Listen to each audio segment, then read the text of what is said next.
Bueno, tenemos hoy día aquí una gran invitada, una gran amiga, una gran compañera, una activista, feminista, socialista, con una carrera política en los últimos 20 años que la ha llevado a participar en eventos muy importantes en la universidad.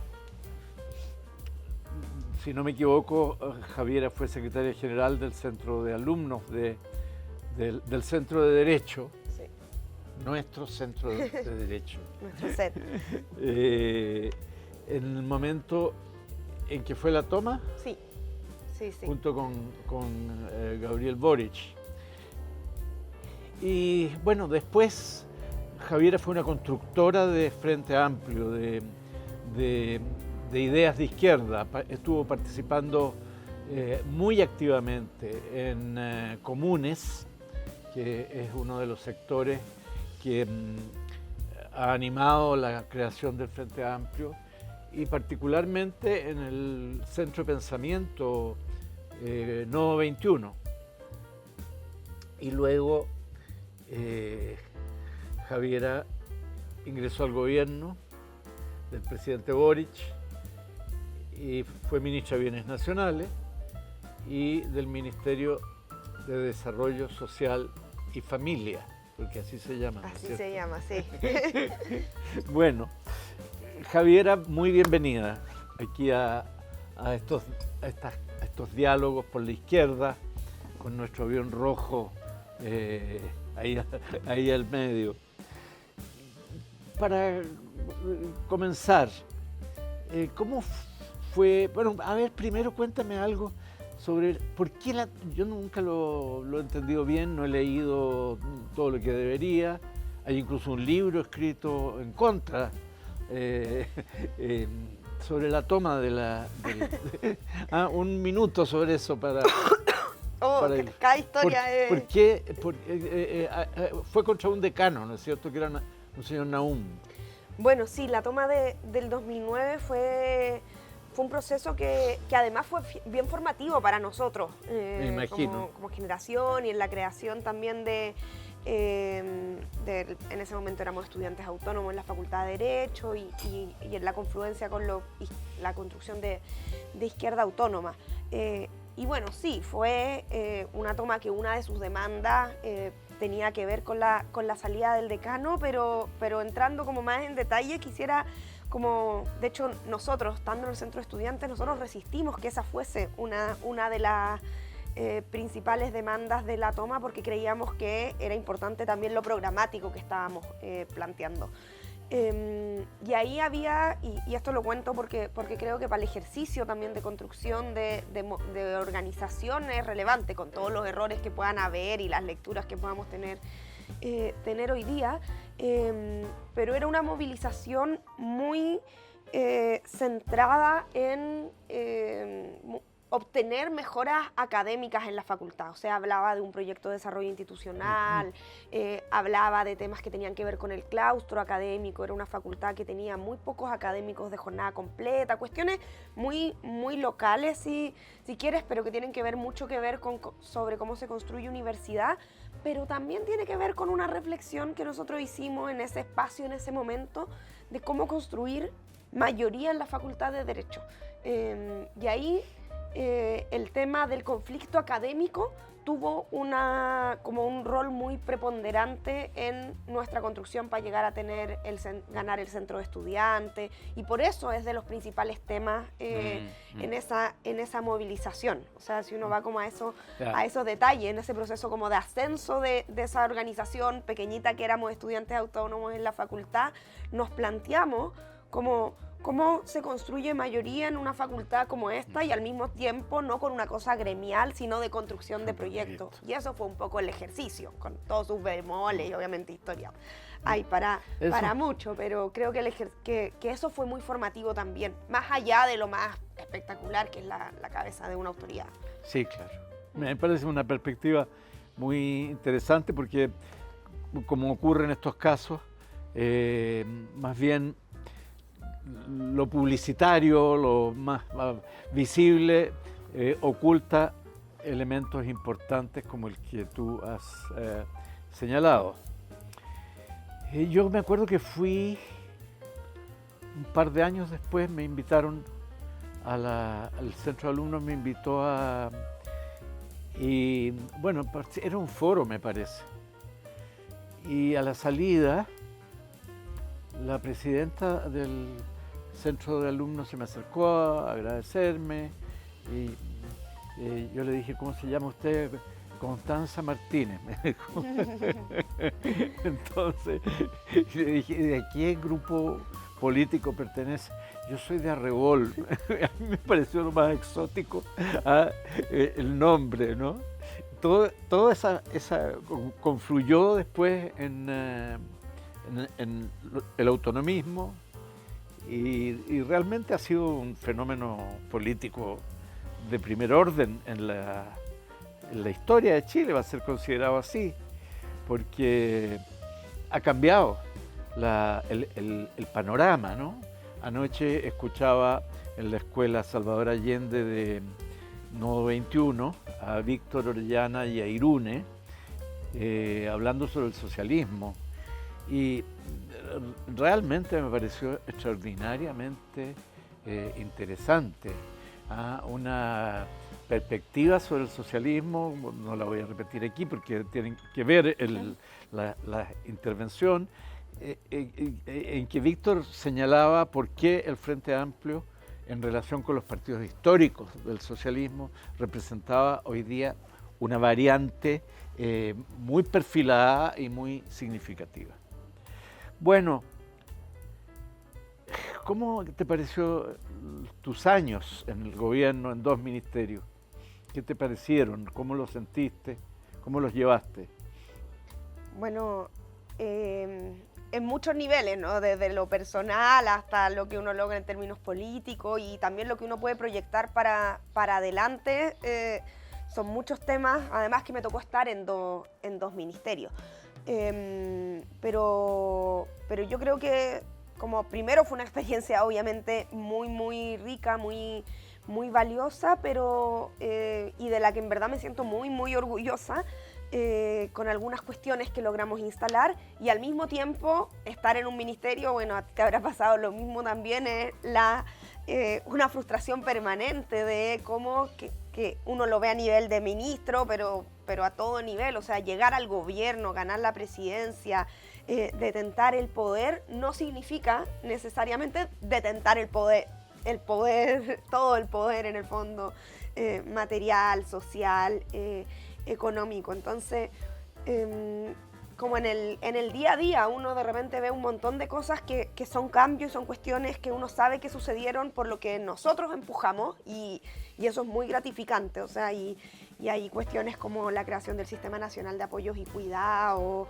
y un montón de otras cosas que uno le toca hacer. En bienes nacionales me tocó llevar la negociación con las Fuerzas Armadas por la recuperación de terreno, o sea, en cada lugar donde uno está uno le encuentra ¿Y recuperaste terrenos de las Fuerzas Armadas? Recuperamos, eso continuó después, por supuesto, yo no alcancé a estar tanto tiempo en el ministerio, pero porque ahí en la dictadura se habían traspasado una serie, por ejemplo, de balnearios. No, son miles, de hecho, son miles de terrenos, todavía falta un montón. Incluso para tener toda la información. Es muy difícil, hay distintos regímenes jurídicos, durante mucho tiempo, sobre todo algunas ramas tenían la pretensión, y se hizo en algún momento, de que el gobierno, de que el Estado les comprara. Me acuerdo un alto oficial me decía que el Estado les tenía que comprar. Claro. Y yo, pero si es parte del Estado y legalmente eso no corresponde, pero siempre se ha hecho así, bueno, no corresponde. Entonces, cosas como esa, obviamente que uno logra ver cambios materiales, concretos, que cambian la vida de las personas, y eso por supuesto que es muy significativo. Y al mismo tiempo, uno también se da cuenta de límites que son estructurales, que son más amplios. Y el Ministerio de Desarrollo Social y Familia es un ministerio que expresa muy bien las distintas nociones del Estado. O sea, su historia parte de Mideplan, y luego se convierte en el Ministerio de Desarrollo Social, pierde completamente las facultades de planificación en materia social. Esas hoy día no están en el Estado, las hemos recuperado a nivel legal. Cuando creamos el Sistema Nacional de Apoyos y Cuidados, modificamos la ley orgánica del ministerio para eso, pero en el fondo es un ministerio que ha sido construido en las últimas décadas para la focalización y para la subsidiariedad. Entonces, intentar empujar políticas universales como son las políticas de protección de la niñez o como es el Sistema Nacional de Apoyos y Cuidados en un ministerio cuya estructura ha estado durante décadas diseñada para la focalización y la hiperfocalización, te hace todo el tiempo también chocar con esos límites estructurales que son de la institución y creo yo también son del proyecto. O sea, ahí yo me llevo mucho también aprendizaje en términos de construcción de proyectos y de programa en que tenemos que profundizar. O sea, tenemos para llegar al gobierno, para tener un programa de gobierno que yo creo que hemos ido como fortaleciendo en el proceso. Yo pienso en el primer programa de la campaña de la BEA, el 2017, que fue un proceso programático súper relevante para la construcción de Frente Amplio. Pero todavía tenía muchas contradicciones y cuestiones que no estaban completamente resueltas. Yo creo que luego avanzamos en el proceso del programa de Aprodignidad y luego también en el programa de Gonzalo. O sea, creo que hay un proceso como que ha ido fortaleciéndose, pero yo veo que hay una debilidad grande o una debilidad todavía en cómo pensamos una transformación más profunda del Estado y no nos contentamos con tratar de encajar a la fuerza un programa socialista, un programa de derecho en un Estado subsidiario. ¡Qué temazo! Y eso en la práctica choca con... Yo venía estudiando este tema, tú mencionabas nodo, o sea, yo venía estudiando el tema del Estado subsidiario hace mucho tiempo, pero estando dentro del gobierno, dentro del Estado, me di cuenta que el Estado es mucho más subsidiario de lo que yo imaginaba que era. O sea, se expresa en muchísimos más mecanismos que solo la subvención en educación o los programas específicos, sino es toda una estructura, todo un aparato muy bien diseñado y también como que se ha ido consolidando en el tiempo. Bueno, tú señalabas hiciste una mención en mi experiencia. Había una diferencia bien grande. Yo siempre estuve en gobiernos de coalición en que mi partido no era el partido. Y yo creo que se siente distinto, porque bueno, yo tuve la experiencia en el gobierno de la Unidad Popular, pero era de un partido que era el segundo de la coalición en el tiempo de la concertación. Y esa frustración que tú señalas, en mi caso fue muy grande, particularmente en el Ministerio del Trabajo, cuando estuve en el Ministerio del Trabajo, y perdí después de 2 años de haber estado negociando, perdí la idea de legislar del gran proyecto de reforma laboral. Bueno, esa es una historia bonita porque con ese proyecto fue bien decisivo en la elección del Lago. Pero es una historia que voy a contar, estoy contando ahí en mis memorias. Oye, dime lo siguiente. Yo, desde mi mirada de una persona ya en la cuarta edad, una de las cosas que más me ha resultado interesante, atractiva desde la perspectiva teórica y práctica, pero también desde la perspectiva teórica ha sido esta contribución que yo creo que viene del feminismo, de la relevancia de los cuidados, la idea de la reproducción de la vida. ¿Por qué no nos dices algo sobre eso? Porque yo, cuando la primera vez que me encontré con esta ventana a la que no me había asomado, quedé muy impresionado. Sí, bueno, esa es una de las cosas que sin duda me da mucha satisfacción de lo que logramos hacer durante el gobierno y también de ciertas cuñitas que dejamos como establecidas para lo que viene hacia adelante. Si vemos como el periodo más corto, yo creo que una de los avances, no solo mérito del gobierno, por supuesto, pero en una parte importante también por la convicción que tuvimos en el gobierno y en particular del Frente Amplio, porque fue una agenda que llevamos desde el Ministerio de Desarrollo Social junto con el Ministerio de la Mujer. El presidente le puso mucho piso, las subsecretarias que lo empujaron también, fue lograr que este sea un tema hoy día ya más de debate como más amplio, más nacional. Ya nadie te dice qué es eso. O sea, eso hay un cambio, por supuesto, todavía insuficiente, todavía para cambiar, hacer transformaciones más estructurales en la lógica de reproducción de la vida, se necesitan cambios muy, muy profundos, pero que hoy día sea un tema a nivel masivo incluso, creo que es un cambio más bien reciente, a pesar de que el tema de los cuidados lo viene planteando el feminismo hace décadas.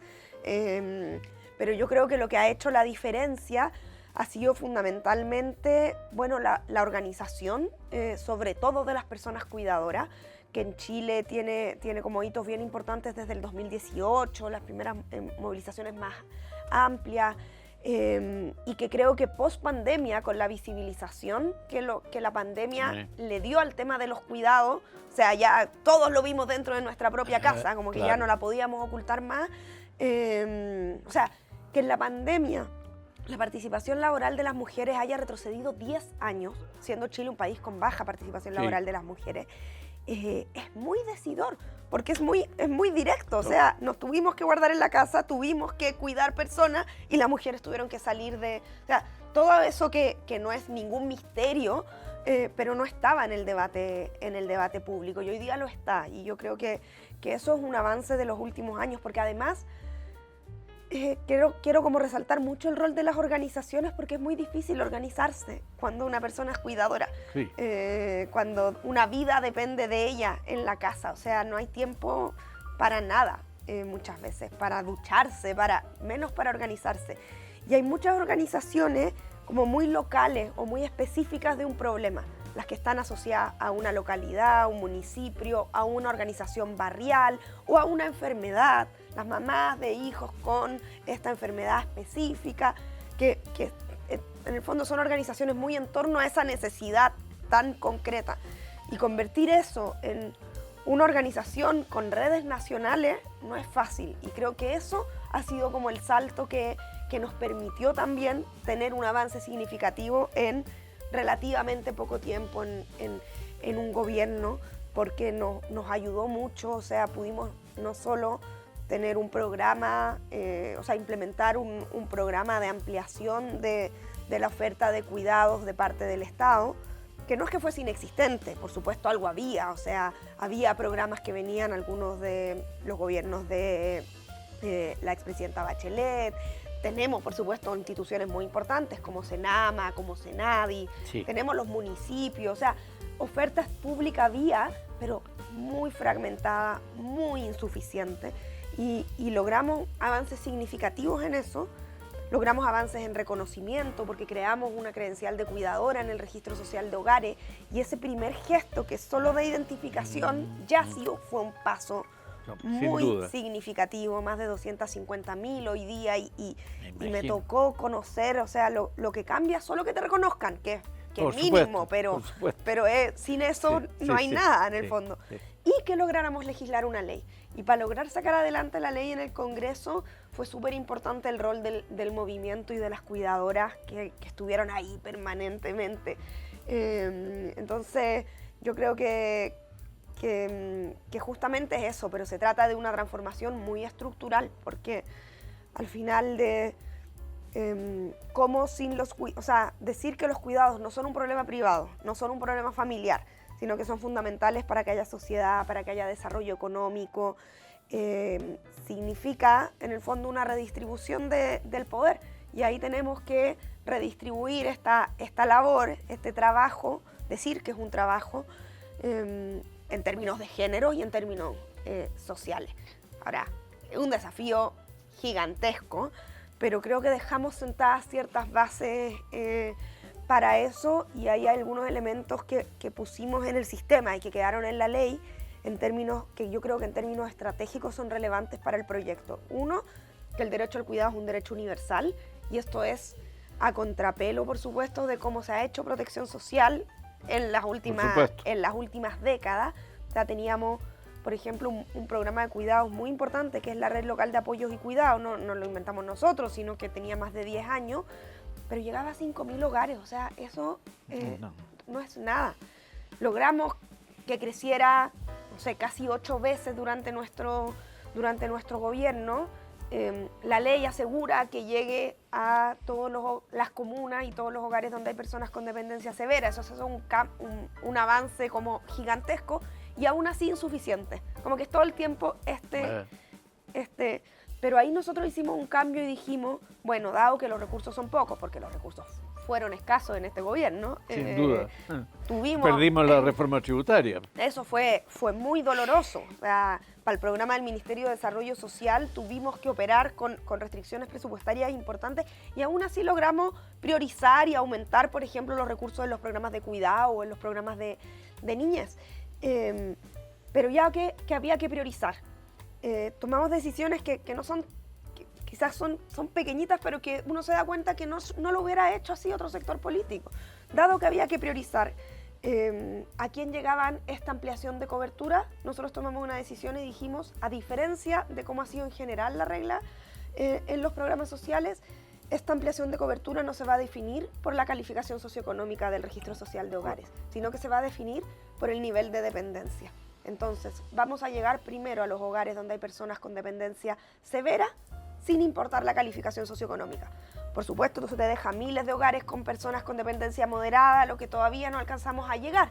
Pero, y dice, aquí vamos a hacer un giro, porque la gente te dice, es que yo estoy en el 60, yo estoy en el 70. Bueno, la verdad tampoco tengo tiempo de cuidar a mi mamá, ir al doctor, trabajar. Entonces, esas decisiones estratégicas, yo creo que son también una cuña que queda y que quedó en la ley, y que por lo tanto también debieran definir cómo se implementa.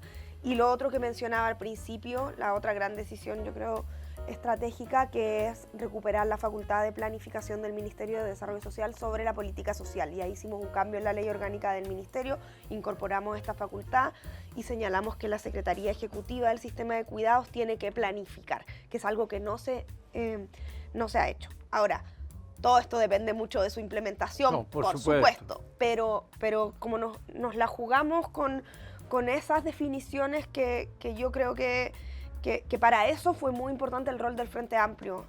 Bueno, eso te iba a decir. Yo tengo la sensación, la impresión que el Frente Amplio bien puede reclamar la idea de que ha sido el abanderado en el tema de los cuidados. Ha sido la primera línea en el tema de los cuidados. Y eso es una capital, un patrimonio del Frente Amplio que va a ser muy importante. Y a propósito de eso, ¿cómo ves el Congreso? Bueno, primero sobre eso último, primero, sí, de todas maneras, yo creo que eso fue muy, muy notorio, pero también fue un ejercicio de construir y dialogar con otros sectores, y en particular creo que es relevante reconocer el rol de la expresidenta Bachelet y del sector del bacheletismo, que también tiene una trayectoria importante en protección social.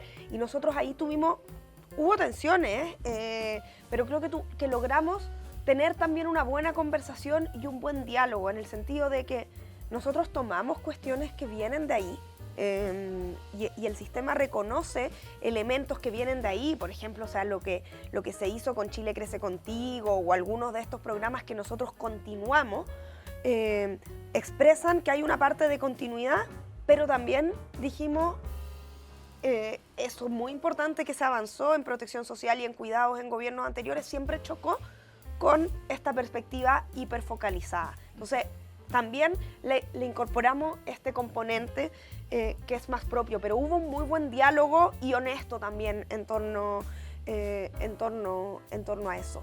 Y yendo al tema del Congreso, en que estamos ahora en en el partido. Yo creo que es una experiencia, o sea, una oportunidad como bien única que nos tenemos que dar en un momento bien relevante para el partido. O sea, ya 2 años de fundación como partido unificado, más allá de toda la historia larga que tenemos, por supuesto, que tenemos en común, y también la posibilidad de dar este debate en un año, primera vez que no nos toca un año con elecciones nacionales, que no es menor, porque sin duda.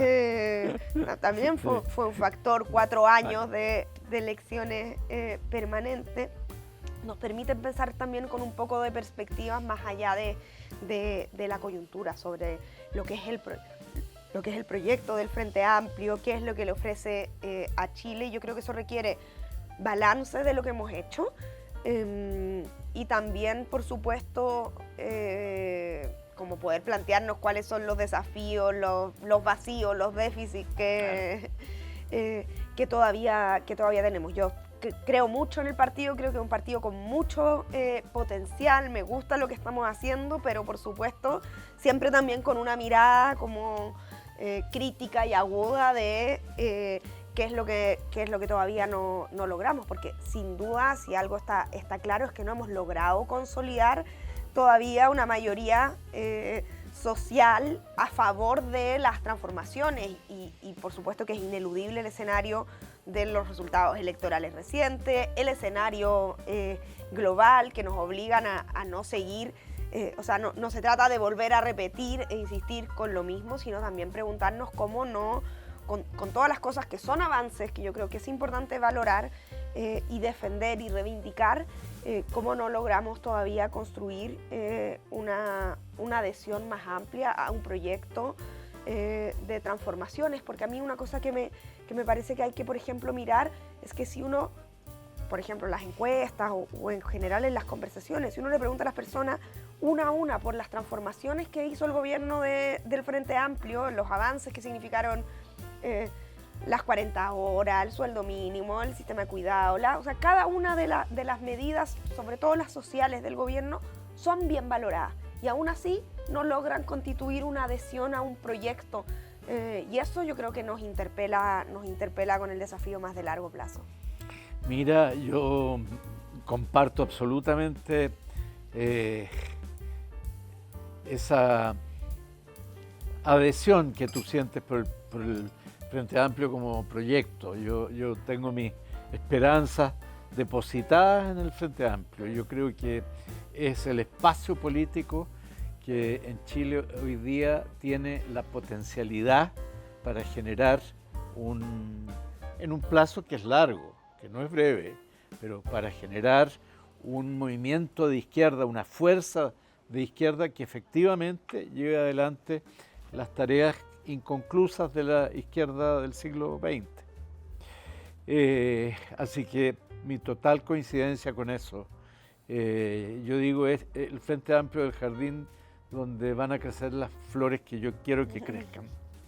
Bueno, pero lo que te iba a decir es, a mí el Congreso me gusta mucho, ¿no? Todavía mi UCON todavía recién se constituye ahora, pero estoy muy entusiasmado con el Congreso y creo que uno de los grandes temas que hay que examinar en el Congreso es qué partido queremos ser, qué naturaleza debe tener nuestro partido, porque corremos un riesgo muy grande. El riesgo es que, así como hubo en el pasado el partido leninista y el partido Catch-all Party en la ciencia política occidental, en fin, aquí hay un modelo que se llama el partido del Cervel. Y yo creo que hay que respetar esas reglas y cumplir con esas reglas. Pero el partido que funciona no es el que nosotros debemos aspirar, no es el partido Cervel. Es un partido mucho más complejo. Es un partido que complejiza la vida política con la vida social y cultural. Entonces es una amalgama que es distinta. Todo eso pasa por revisar, por ejemplo, el concepto de militancia. darle al concepto de militancia no solo la estrecha visión de ser afiliado y pagar las cotizaciones e ir a las reuniones de la base en un partido, sino también de estar en la sociedad. No es militante el que solo está todos los días al pie del cañón en el partido, tiene que estar también en una relación con lo social que haga del partido una cosa mucho más compleja. Bueno, eso ahora es uno de los temas que habrá que De todas discutir. maneras, y parte de la esperanza en el Frente Amplio es que no deje de preguntarse esa. Así es, que haya esa siempre pregunta. una perspectiva crítica, sabiendo que lo que construimos es una cosa que tiene que ir en el tiempo perfeccionándose, siempre perfeccionándose, buscando nuevos, no tener temor a pensar fuera de lo establecido. Eso es lo que yo espero de este Congreso. Javiera, Regalito. un regalo para que todos los días Todos al los días me voy a tomar desayuno, mi café aquí. con el café, te acuerdas del Portal Socialista. Gracias, Jorge. Bueno, un gusto. Igualmente, muchas gracias por la invitación.